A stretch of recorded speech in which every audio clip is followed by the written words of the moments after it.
We're going to spend time looking at another kind of one-step equation that involves multiplication and division. You can see here we've got the variable x being multiplied by a number, and here the variable x being divided by a number. We're going to look at both of those and how to do them. But first, we are going to look at these definitions. They came up in the last video. I'm going to quickly run over them right now.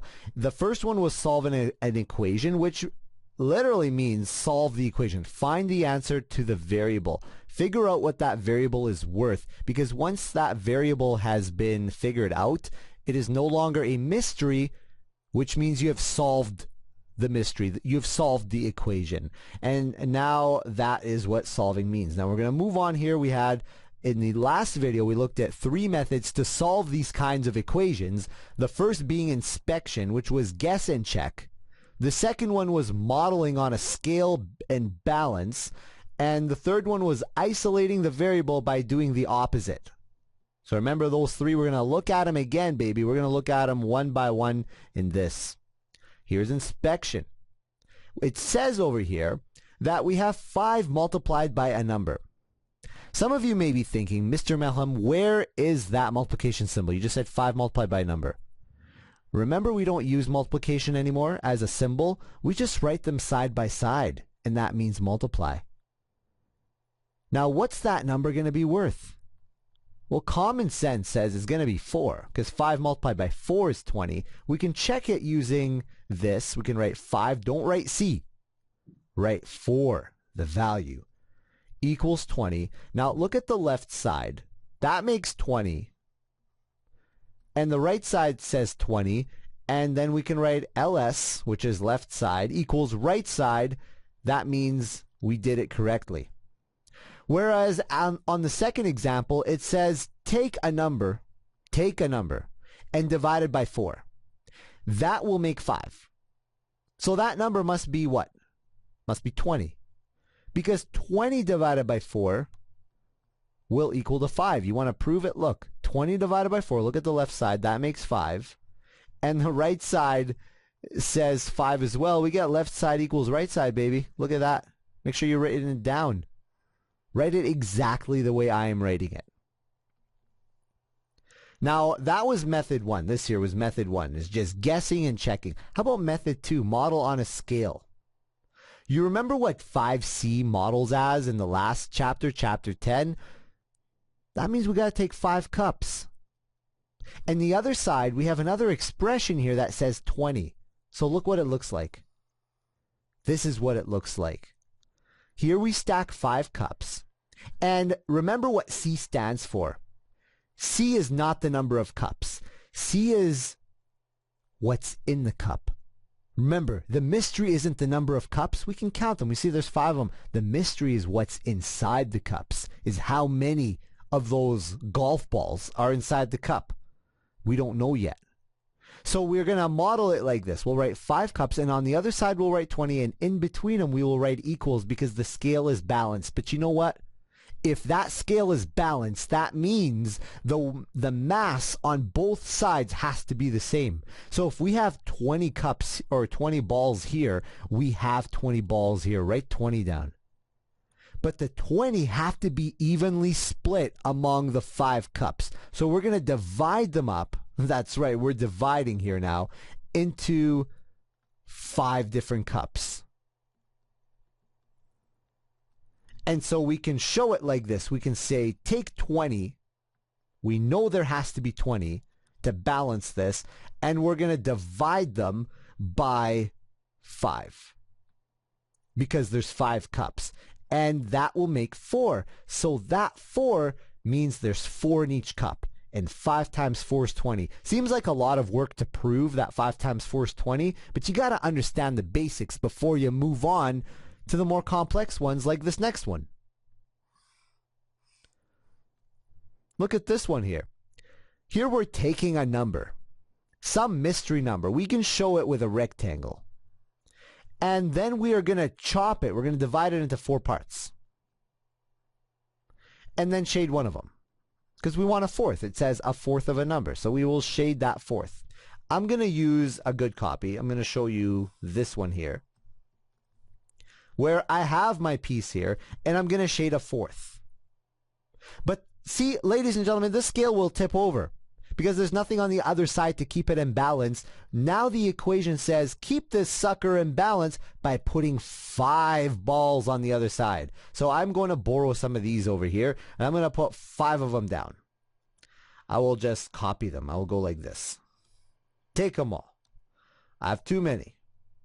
So I got 1, 2, 3, 4, 5. Let's put them like that. Now the scale is balanced because it says a fourth of a number is equal to 5. They are the same. So we can put an equal sign in between them. To go ahead and put that in to prove they are in balance. But you know what?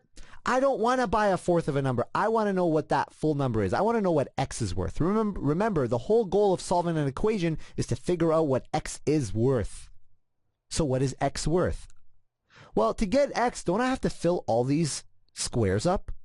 That would get me the full x, because that's my mystery number. It's the entire thing. If this was a chocolate bar, and I said get me the full chocolate bar, and all you gave me was this little tiny piece here, you know, sure, you may be on a diet and you want to lose some weight perhaps, or maybe not pig out on junk food, but I say I want the full chocolate bar. I don't want a fourth of it. Then you better get me all 4 of them.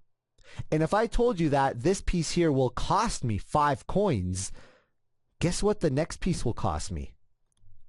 5 coins. Go ahead and make another 5 above it.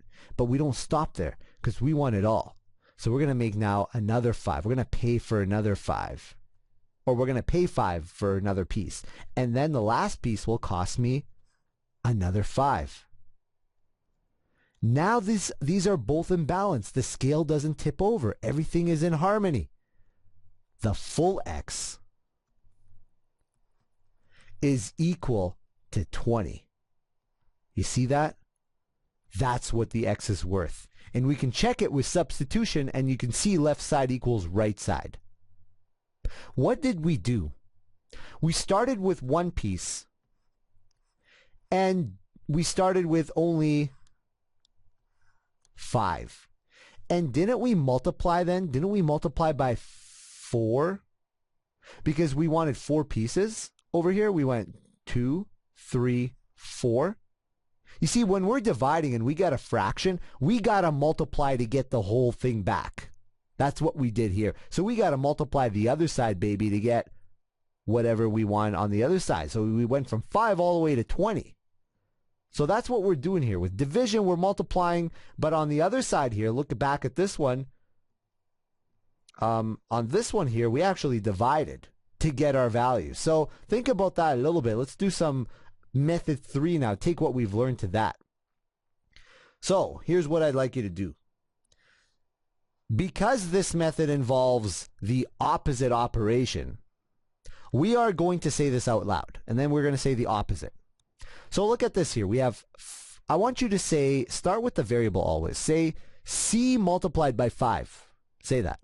Say c multiplied by 5. Now say the opposite. C divided by 5. You know what that looks like? C divided by 5. You see that? C. We're going to divide these. Look, what's 5 divided by 5? They cancel. You get C. Uh-oh, scale's out of balance. We better divide by 5 here as well. Look, you get 4. Monkey see, monkey do. Remember on the last one, we had 5C. We divided by 5 because we had 5 cups. Same idea here. We're going to divide by 5. So divide the ping pong balls by 5 as well. Look, next one. Start with your variable. Say a number, x. Say x divided by 4. Say it. X divided by 4. Now say the opposite. X multiplied by 4. So go ahead, multiply the x by 4. There. Monkey see, monkey do. On the other side, multiply this by 4. But look, something interesting happens here. These cancel. So you get x equals 20. Why do they cancel? Look back at here. When we had a fourth and we multiplied by 4, boom, boom, and boom. You get the full x back. it turns into a whole. There's no more fraction anymore. The fraction's gone. Now look here. We multiply by 4. The fraction's gone. X is 20. Look at this one here. Say it with me. Say x multiplied by 4. Say that. X multiplied by 4. Now say the opposite. X divided by 4. Divide this side by 4. Very nice. Look, they cancel out. You get x equals 6. How about another fraction one? Let's move it this way. No can do. Let's move it back like this. Here we have a third. We have a number divided by 3. What's the opposite? X times 3. So multiply this now by 3. You're going to get 12 equals, look, the 3's cancel. Yeah, we got it. X is 12. Here X is 6. And I encourage you to check it using left side, right side method by plugging it in. Let's do a couple word problems. I've got 2 for you. The first one says Tyler and Murray, we got 2 people, they earn money delivering pizza. They're pizza delivery guys. Last weekend, Murray earned $56. That was in the entire weekend. This was 1/3 of the amount that Tyler earned. How much money did Tyler earn? Look at this. In flashing letters. Identify your variable. There is only one variable in all these questions. One thing that we don't know. Is it Tyler's amount or Murray's amount? Well, it says Murray earned $56. So do I need a variable for Murray? No, I don't need a variable. I know how much he earned. He earned $56. But Tyler is the mystery. So I'm going to pick T. But look at this word here. It says this. I'm going to zoom in here. See that word this? You know what this means? It's the $56. So I'm going to write 56. Remember what was represents? Equals 1/3 of the amount Tyler earned. So we're going to take Tyler and get a third. Divide by 3. That's what a third means. It means divide by 3. That's it? Yeah, that's it. How much money did Tyler earn? That's how much. How do we figure it out? Say the opposite. Say Tyler divided by 3. Say Tyler divided by... Now say the opposite now. Tyler multiplied by 3. So on the other side, we're going to multiply by 3. Monkey see, monkey do. Look what we get. I've already skipped this part here. Make the equation 56 times 3. Let's see. 3 times 6. Carry the 1. 15, 16 equals... Now these 3's cancel. And you get T equals $168. That's how much Tyler earned. And we can quickly check with substitution. I'm almost out of time, so I'm not going to do that. But you would just take this and 168, and you would plug it in here, divide it by 3, and see if you get 56. And the last question. Majid is saving for a ski trip that costs $525. He needs to triple his savings. Who's he? Majid.